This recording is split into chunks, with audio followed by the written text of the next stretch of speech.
that he had taken from the man into a woman, and he brought her to the man.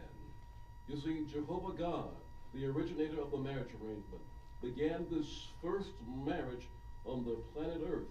He brought the first man and the first woman together. Now, was this to be a temporary arrangement, an experiment in human relationships?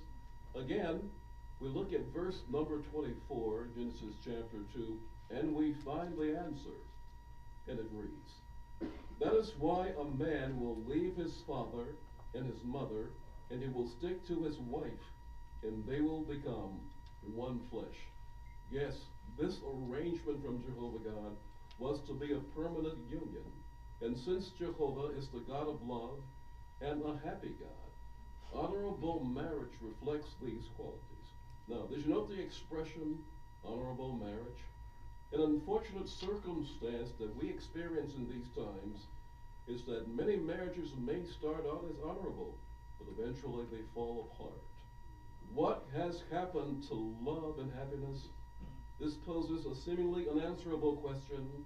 How can you make marriage last in love and happiness? The answer is, for Christian marriage to last, Jehovah God must be put first in life, and his advice must be followed by both mates. In fact, in accord with Matthew chapter 22, verses 36 to 40,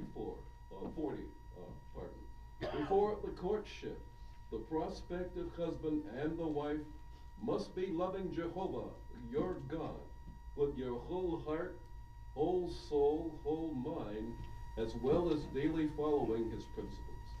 To illustrate the permanence of the marriage arrangement, let's consider a principle found in Ecclesiastes chapter 4.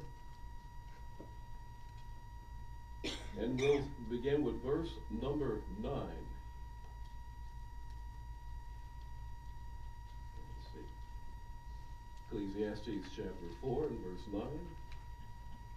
Two are better than one, because they have a good reward for their hard work. For if one of them falls, the other can help his partner up. But what will happen to the one who falls when no one to help him up? Moreover, if two lie down together, they will stay warm. But how can just one keep warm? And someone may overpower one alone, but two together can take a stand against him. And a threefold cord cannot quickly be torn in two. Let's examine the principle here. You see, marriage is like this twofold cord when both the mates are united and mutually supported. And then comes this third cord, or love for Jehovah God. This can strengthen the marriage, as if Jehovah was right there as a party to the marriage arrangement. And then why can we trust Jehovah's advice? Psalms 103 verse 14 tells us the reason why. It says, "For he knows how we are formed." In fact, Jehovah God knows our physical or emotional makeup better, far better than any human counselor can ever know. And what can make a marriage stay honorable and last in love and happiness? Studying the Bible, praying, and worshiping together can draw you closer, James. You, Sabrina, to yourself, and more importantly to Jehovah God. Herein is where the forming of this threefold cord comes into play. This threefold cord can withstand the stresses pulled against us. But now, let's raise this question.